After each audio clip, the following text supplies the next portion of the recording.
Good afternoon, and thank you for joining us today. I will provide an update on the police planning for the weekend, and will then have Staff Superintendent Pogue make comments before inviting Mayor Tory to provide some remarks. As you are aware, the Toronto Police Service, along with city and emergency response partners and the TTC, is preparing once again for Convoy for Freedom protests in locations around the Greater Toronto Area, including our downtown core, this weekend. Yesterday, I briefed the Police Services Board on our operational plan and received the board's support. Our objectives have and will continue to be the public safety and to limit disruption to the city and its residents as much as possible. Given the intelligence we acquired, the service made the decision to scale up its operational response on Wednesday of this week and implemented the closure of Queen's Park Circle from College Street to Bloor Street. Since then, we have closed College Street between Bay Street and Yonge Street to vehicular traffic with the exception of public transit. We will continue to have a large police presence in and around the downtown core and in other areas around the city. We have done our best to plan for this based on all the information we have. Our approach will necessarily evolve based on what we see in real time. As always, we ask for the city's patience and support as we do our work to serve and protect. The service will continue to prioritize emergency access routes to hospitals to ensure patients, their families, and healthcare workers are able to access the hospitals safely. Anyone who attempts to disrupt hospital access and routes or emergency operations, including ambulance, fire, or police, will be subject to strict enforcement. As the Premier announced this morning, the province is now in a state of emergency. This declaration includes orders that will strengthen our ability as police officers to protect public transit, ambulatory and medical services, municipal roadways, and pedestrian walkways, among other areas. We will be reviewing these orders carefully and providing up-to-date operational direction to our members for this weekend. As we work to protect the public, we ask for your cooperation and your patience as you may experience traffic delays in the downtown area and possibly extending into other areas. We recommend that the public avoid all demonstration areas if possible and to consider using public transit if they must be in those areas. The service will provide regular updates to the public through the weekend, and Staff Superintendent Lauren Pogue will continue to be available to our media partners. I'd also like to say that we are grateful for the support we have had from all of our emergency service partners and the City of Toronto. This has truly been a citywide effort as we've worked closely with all areas of the public sector to secure the city. Finally, I would like to acknowledge the members of the Toronto Police Service. In all units and at all ranks, they have been working diligently to ensure we are prepared and ready to respond. They have worked to ensure the safety and security of Toronto, and they have supported our fellow police services across the province. They will continue to do this city proud. I'll now have Staff Superintendent Pogue make some comments. Lauren? Thank you, Chief. I just wanted to take a moment to share some of the experiences I had last weekend. Throughout Saturday and Sunday, members of the Toronto Police Service were supported by other police and emergency services, as well as our public and private sector partners. It was a collective effort to reach our goal of protecting public safety while securing areas such as Hospital Row and other points of key infrastructure. I also want to note the positive cooperation we received from both the public and those who protested on Saturday. We know that the various security measures in place, either road closures or the increased presence of uniformed police officers, can be concerning to those local residents and businesses. As we did last weekend, we will do our very best to balance our need to ensure public safety and causing minimal disruption as possible. We appreciate the patience of everyone, and we are hopeful this level of cooperation will continue throughout the coming weekend. As the Chief has mentioned, I will be on the ground again this weekend, and I will be available to provide updates as needed. Thank you. Thank you, Lauren. I'll now invite Mayor Tory to make some comments. Well, thank you, Chief Raymer and Superintendent Pogue, for the update ahead of this weekend and for working to make sure that the public has as much of the information as the police can make public on this issue. I'm here at the police headquarters today to make sure that people know of my continued support as mayor for the work that our police service is doing in partnership with the city to protect our city. This is an extremely troubling time for the country. I know people are upset by what they're seeing and what they're experiencing. Everyone, including me, is very frustrated by the length and the overall impact of this pandemic. We just want it to be over, and we just want to get back to our lives as we knew them. And I know those who have been directly impacted by these illegal occupations are beyond being upset. People are not upset by peaceful, legal, respectful process. They're not. I've seen that over and over again in this city and elsewhere. Even when they disagree with the reason for protests, they see peaceful, respectful process for what it is, a crucial part of a healthy democracy. But what we are seeing goes way beyond that, way beyond peaceful and respectful, and way outside of the law. And that has people, including me, upset beyond the frustration of the pandemic itself. There's enough frustration from the pandemic. People are losing jobs. They're losing time out of their lives. They're losing their rights to go about their own lives peacefully and safely. All of this is so unfair to them. And I want those whose lives are being turned upside down by all of this to know that I feel very sadly for everything that they're going through, and we're trying to do everything we can to deal with that. As Mayor of Canada's largest city, I support the Government of Canada and the Government of Ontario working together to do all that they can to support police in bringing an end to this. I want to thank Premier Ford for declaring a state of emergency in Ontario. Today he was extremely clear that it is time for these illegal occupations to end and for people to go home. It's time. It's time when looked at within the frame of everyone else's rights, and it's time in terms of the overall well-being of our country and our founding mantra as a country: peace, order, and good government. We are so close to the end of this pandemic. We've made it through the Omicron surge. Ontario has set a clear path forward.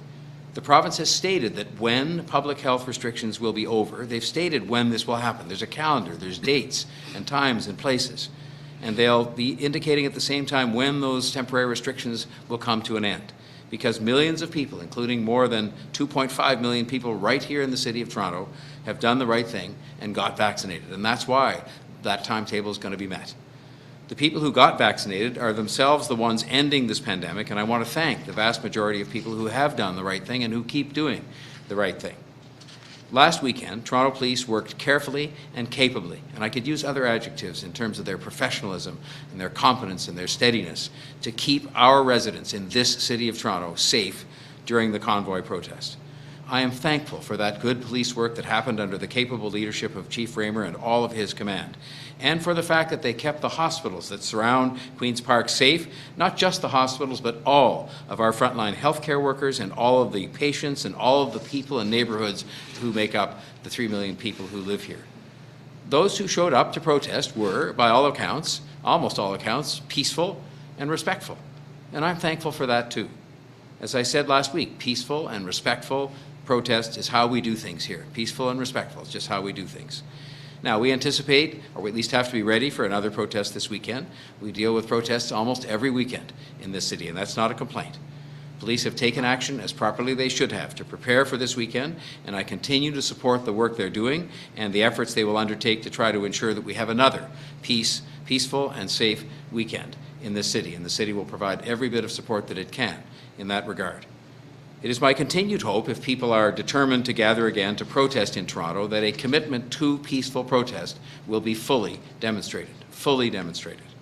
That people, once they have exercised their rights, will recognize the rights of their fellow citizens and return peacefully to their homes, knowing that their views have been registered. The city continues to provide full support, as it will, to the police to prepare for this weekend. And I'll say once again, I support Chief Raymer and the women and men of the Toronto Police Service 100% in their work to keep this city peaceful and safe. We all want to do everything we can, absolutely everything we can, to try and avoid the situations that we're seeing in Ottawa and in Windsor.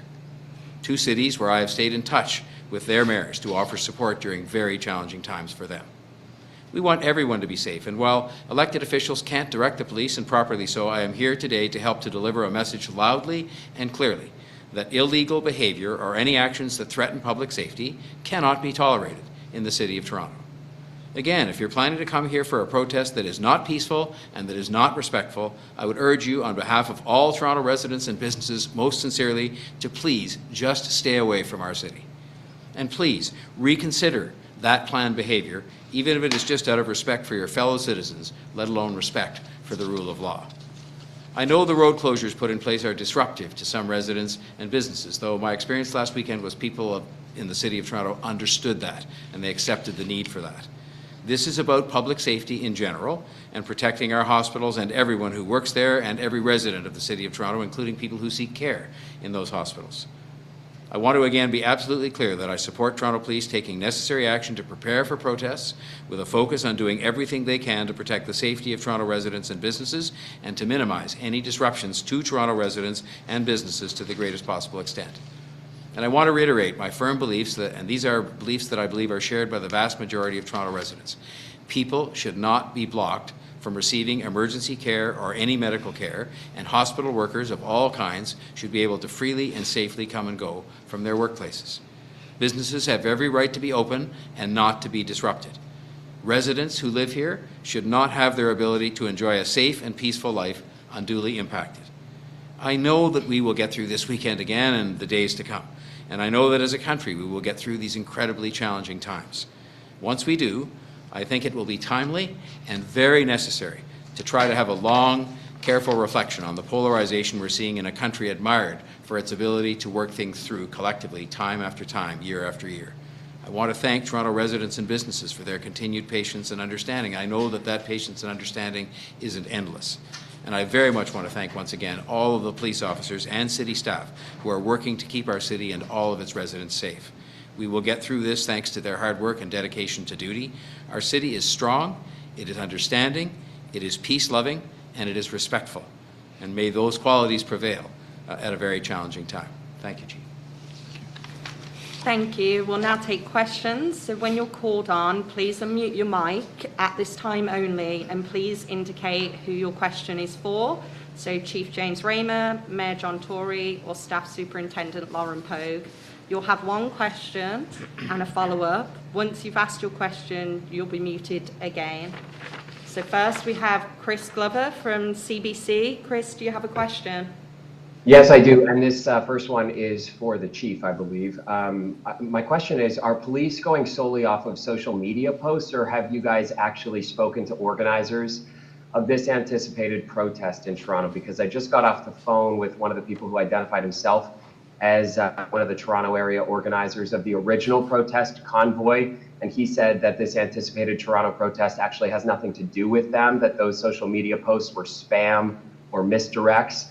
So the big question here is, how is Toronto Police getting its intel here, and what is police expecting to see in terms of what this anticipated protest will actually look like, who will be there, and if it will include large vehicles like trucks or not?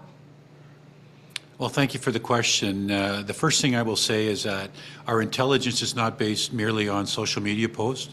We have a very elaborate and robust intelligence operation that incorporates the entire province and all the agencies within that province at both the municipal, provincial, and federal level.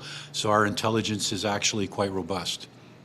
I'm not going to go into specifically what it is, but I can assure you that it is very robust.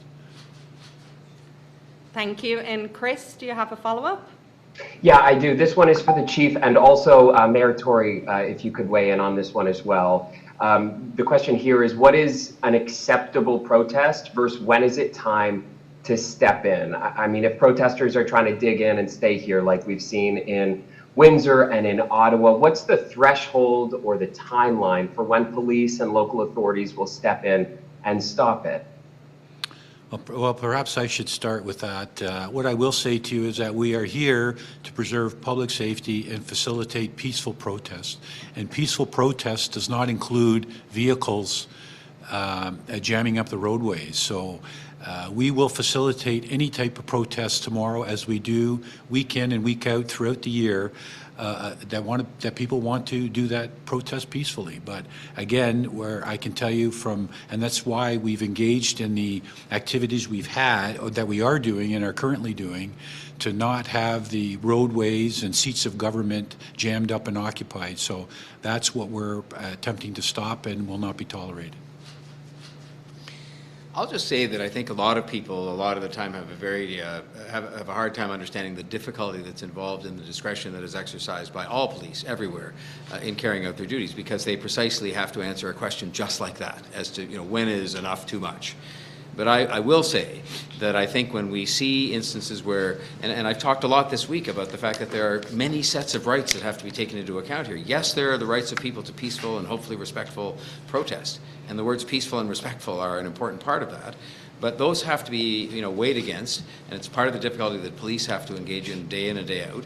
The rights of other people to go about their business, to go to work, to go to the hospital without harassment, to go to work at the hospital without harassment, to just move about their city, to live in peace and quiet. And so there comes a time, and it's hard to measure whether it's minutes, hours, or days. There comes a time when it's just too much. And I think, as I said earlier, when Premier Ford declared the state of emergency today, it's time. Some people would say it was time before now, but it's certainly time now. And I think that is part of what the police have to decide in their very difficult and important responsibilities. Thank you. Austin Delaney from CTV News, do you have a question? I do. It's for the chief. Chief, what is your intelligence telling you? What kind of numbers can we expect? Are you looking at people, number of people? Are you looking at trucks, number of trucks? Oh, I'm not going to really discuss the specific intelligence, Austin, but we are preparing for every eventuality, and we have a very robust plan that is very nimble and allows us to scale up or scale down whatever is required. And if they start to look like they're going to park and stay for a while, what's the plan there? Do you plan on towing them? How will you move people out? We're going to help them leave. And what does that mean? Well, we have assets in place to make sure if people are, if vehicles are engaged and they're not moving, we're going to move them out of the way. Thanks, Austin. Next, we have Wendy Gillis from The Star. Wendy, go ahead with your question. Thank you so much. This question is for Staff Superintendent Pogue as well as Chief Raymer. I'm just wondering how you are sorting through sort of the misinformation that might be coming your way around threats of arrival of protesters. How are you determining what's legitimate and what's, sort of a part of a game, as some of the organizers have said this week? Thank you, Wendy. Again, as the chief has I said, I don't really want to comment on specific intelligence, but I can tell you that we certainly we look at all of the intelligence coming in, and we certainly try to source that for credibility, as well as working with all of the law enforcement partners across the province as well to determine, what to expect here. And again, as the chief said, we do have a plan, and we plan for many different scenarios, and we're prepared for that. Actually, Wendy, I will comment, and it's actually a very good question. There is, we know, deliberately a lot of disinformation, misinformation out there that very much complicates the province. It is an organized group of people that are trying to make it difficult for police agencies across the province. We believe some of them are deliberately trying to tax our resources. So we have to weigh all the information the best we can with all our partners and do the best we can, and that's what we're trying to do. But you're absolutely right, that strategy is out there. Go ahead with your follow-up, Wendy. Thank you. Thank you so much for that answer. And you did mention, Chief, just sort of drawing on resources. I am wondering if you can give us a sense of what impact this is having on deployment. I'm sure officers are being pulled off of their regular assignments. Can you give us any sense of what the impact this is having? Yes, we're another good question, Wendy. We are able to maintain our business continuity throughout the city. We are redeploying plainclothes assets that are now into uniform. We, of course, have people on overtime and callbacks. We have a lot of city assets that are assisting us. So it really is an all hands on deck at all ranks, civilians as well that are assisting us in these operations. You'll notice our our fleet services, several of our our Toronto Police Service tow trucks are out there as well, so we can move very, very quickly if need be. So it really is an all hands on deck approach, but business continuity is being maintained, and we're collaborating very much with our partners across the province, and in particular our GTA partners. Thank you. Next up, we have Mark McAllister for City News. Mark, do you have a question? I do, thank you. It's for Chief Raymer as well.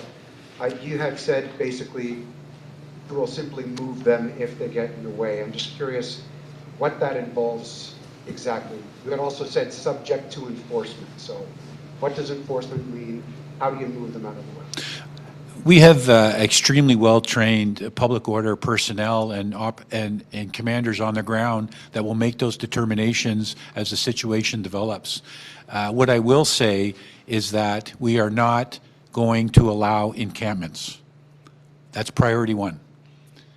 Well, I shouldn't say it's priority. Our priority is to maintain the safety of all the public and our hospitals, and that's why, and the seats of government. But in terms of our strategies, the priority will be to allow peaceful protests, but not allow encampments and to occupy roadways. And do you have a follow-up, Mark? I do, thank you.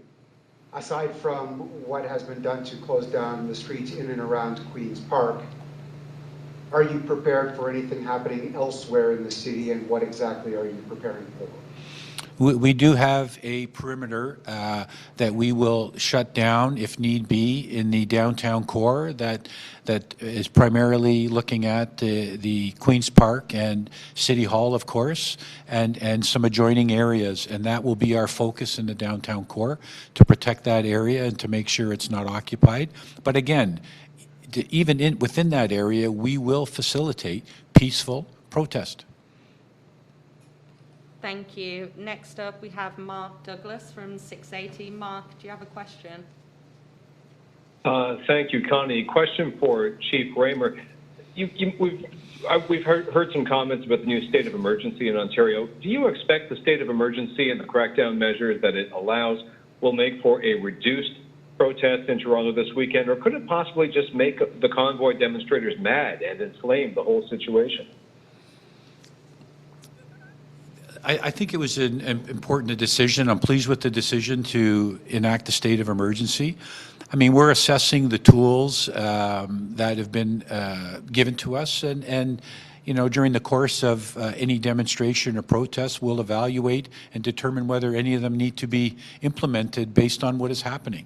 But I can tell you that anything that we do in that regard will only be if necessary. Do you have a follow-up, Mark? Yes, thank you. Question for Mayor Tory. You mentioned how common it is to see protests in Toronto. I think anyone who lives in Toronto would agree with you, but I'd like to know just how you're feeling about all this. Did you ever imagine you would see in Toronto such an extreme reaction as to what we've been seeing with convoy demonstrators as they respond to what they don't like about the COVID and the pandemic protection measures? Is this whole convoy experience rather stunning to you as a politician? If you'd asked me to imagine much of what we've experienced during the pandemic, I couldn't have possibly done so in advance of it actually happening. But I think that the nature of discourse generally, the nature of these kinds of protests generally, even the nature of sometimes the commentary back and forth between the media and people in life and public life has become much more polarized. It's become much sharper. I don't think it's good for the country. I think that, but again, bottom line is the same. If people are respectful and they're peaceful and they understand that there is a limit to how long you can stay in a given place and continue to protest without interfering with the rights of others, then you take life as it comes. But I think some of this has gone way beyond that in all of those respects. And so, it's our job just to deal with reality as we find it. And I think some of this is, cause for a very serious reflection after this whole pandemic is over about the direction in which discourse and discussion and protest are going, because I don't think it's a good direction, but you take it as it comes. Thank you. Next, we have Katie Nicholson from CBC. Katie, do you have a question?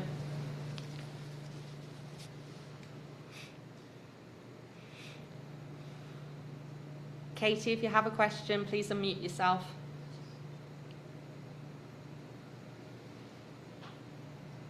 Okay, great. This is for Superintendent Pogue and for Chief Raymer. I'm just wondering, last weekend, large trucks encroached on that barrier at Avenue, Bloor, and Queen's Park. What have you learned from that specific incident last week?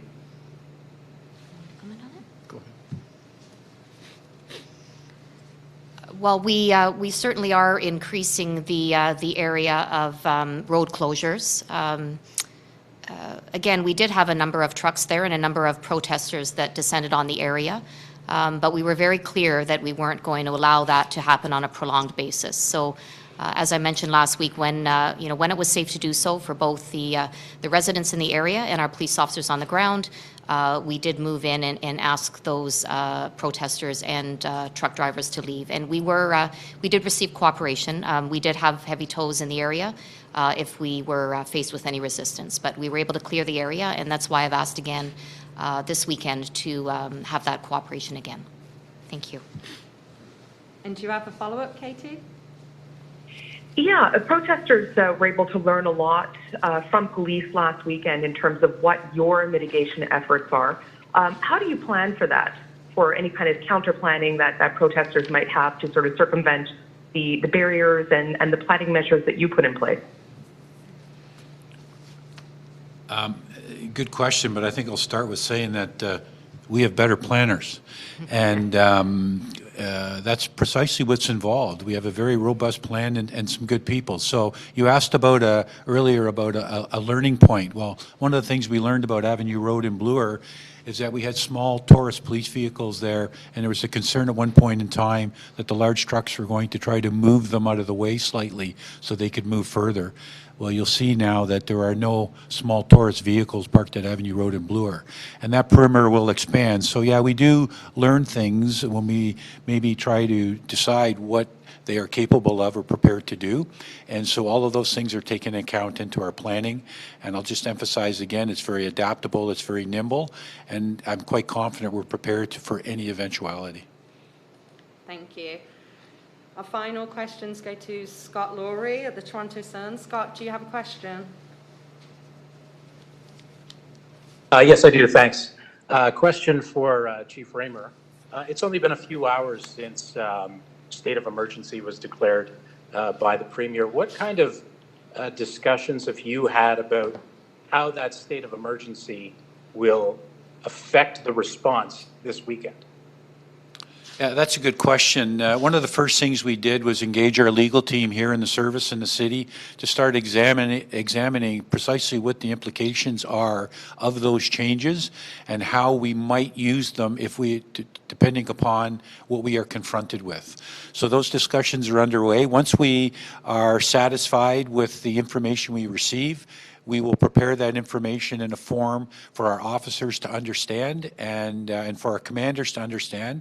And then, like I say, and as I said earlier, we'll evaluate based on what is happening on how it might be used. But again, those type of things based on the emergency will only be utilized if absolutely necessary. If it's the usual peaceful protests that we encounter in this city, I don't see it being required. And do you have a follow-up, Scott? Just on staffing, we've heard that some officers from the GTA have gone to Windsor. Has Toronto been asked to provide any extra help in Windsor? This is what I will say to you is this is a coordinated provincial plan by all the police services in Ontario, and we've created a regional approach, quite frankly, and we are not in Windsor at this time. And that concludes today's news conference. Thank you, everyone who has joined us today.